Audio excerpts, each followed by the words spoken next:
Have you ever seen this many laying down, Isaac? No, never seen it. I guess that means that they're all full. You can hear them all groaning from their full belly. It's like me on Thanksgiving. So Isaac's gonna move the cattle. And this is Greg Judy at Green Pastures Farm, and this is Isaac. And we came up here for a noon move, and You think they'll get up to move? that's the thing. We're gonna see if they'll move on their noon move, because this is what they're going into. Let's see if they actually move. I'm not even gonna call them. We'll just see. If they... Just see if they come through. I bet they do. Oh, the heads are coming up. Oh.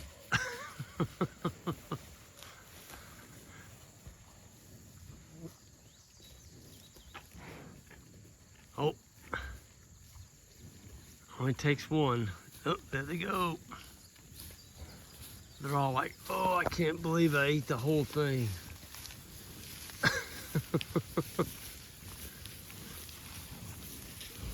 Man, that is some beautiful forage.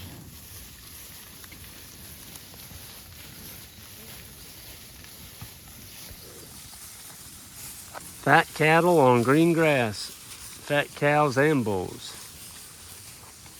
There's one of our macho bulls, 0173. He's a stud. Yeah, all of a sudden they're not laying down anymore.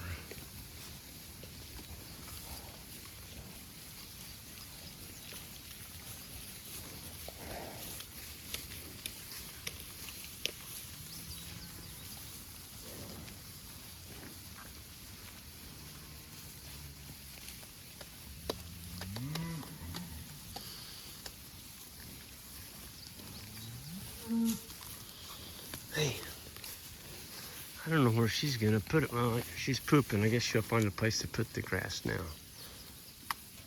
Wow. I believe every one of them's gonna get up and come. Even the baby calves are coming.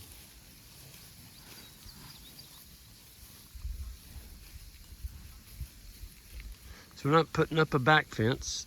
We've got their water is behind us in that pond. So they can walk back and get them a drink from our rock limited skirt access area that we have there. We are August 12th. We are so fortunate we caught a half-inch of rain this morning. It's the first rain we've had in the month of August, and just glad we got some. They were talking maybe later this week we're going to get another couple rains, so we'll see. But it's just amazing what that half-inch did. It just revitalized everything. And it's cranking again.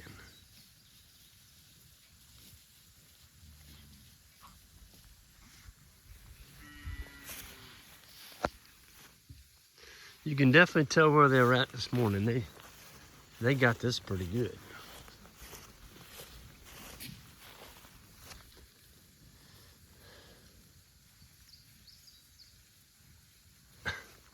All the baby calves are still hanging back. Not all of them, some of them. They're always the last ones to come through.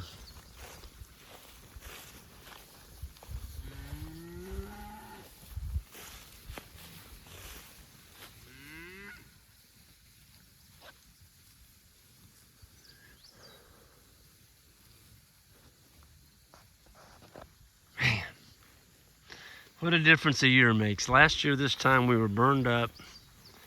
We were in the middle of a 2-year drought. And this year, I calculated up the rain that we received in July, and it was 8.16 inches for the month of July. Normally, the month of July, we're lucky if we catch any rain, but we got an abnormally bunch, which really made the grass take off. Boy, look at that. That's all orchard grass right there. Orchard grass, fescue, foxtail, Indian grass. which is the tall stuff right there.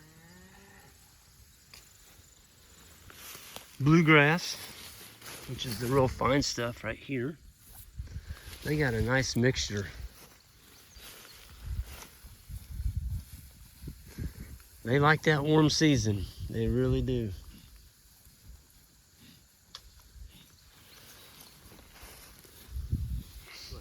Animals' performance is high is when they don't. Every step they can take a bite of grass. Yeah. Everything's palatable. Very, very tender grass at that. Yeah. So it's been around 60 days since we've been here, and we just let it all rest and get fully recovered, and then we came back, and well, you just can't hardly see any seed heads. The foxtail's got a seed head on it, but that's a summer annual. It'll come up, and it always puts a seed head on. There's some grease grass, or yeah, you bring your hands on it, they come off greasy. It's a summer annual. They'll eat that. Purple top, some people call it. And then we got one plant here. This is one that you don't want, but I don't see any more. There's just one. And this is the one they call lance leaf ragweed. And back before my uncle bought this farm many, many years ago, when we bought it from the estate, there was a realtor showing this to a prospective buyer from St. Louis. And the whole farm was covered with this. This whole thing, everything you see, it was solid lance leaf ragweed. And the realtor, or the buyer asked the realtor, "What is that out there?" "Oh," he said, "that's alfalfa." "Oh," the buyer goes, "Well, I've heard that's really good stuff." "Oh," he said, "it's the best." So he's a pretty unscrupulous realtor to tell the prospective buyer that this was alfalfa. Nothing will eat it. A sheep won't eat it, a goat won't eat it, cows won't eat it. And if you rub your fingers on it here on the end of that plant and then sniff it, it's like, it smells like cedar. Only worse. It's worse than cedar.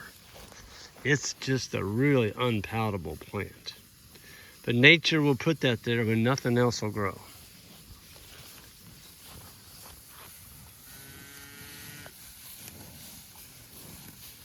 They don't seem like they're too hungry yet, Isaac. No, they're just walking, looking for the candy. Well, when we come back tonight at 5, I bet it looks different. Yeah, for sure. They'll They did a good job over there. Yeah, they did. They did a really, really good job.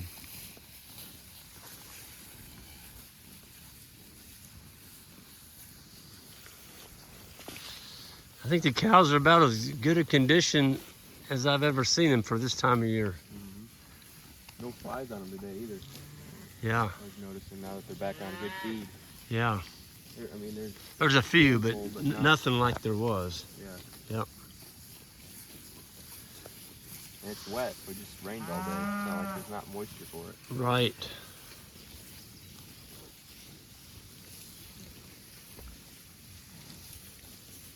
We gotta walk all the way up and down the paddock to see what the goodest, where the best spot is, and then they'll start grazing. Look at the little calf eating the bird's foot trefoil right there. Found him a good spot. He's eating some of that.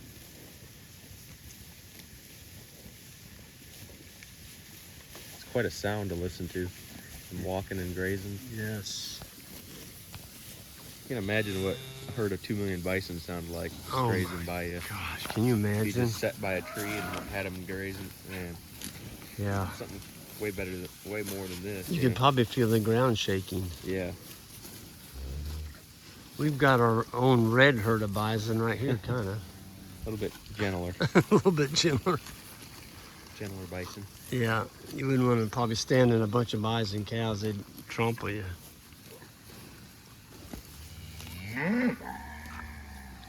Well, folks, that's going to be a wrap. We're going to get back and get some other things done, but this is just a beautiful beautiful chunk of grass with a beautiful set of cattle and a beautiful day here in central Missouri. And we'll check back with you all on a later date. Take care.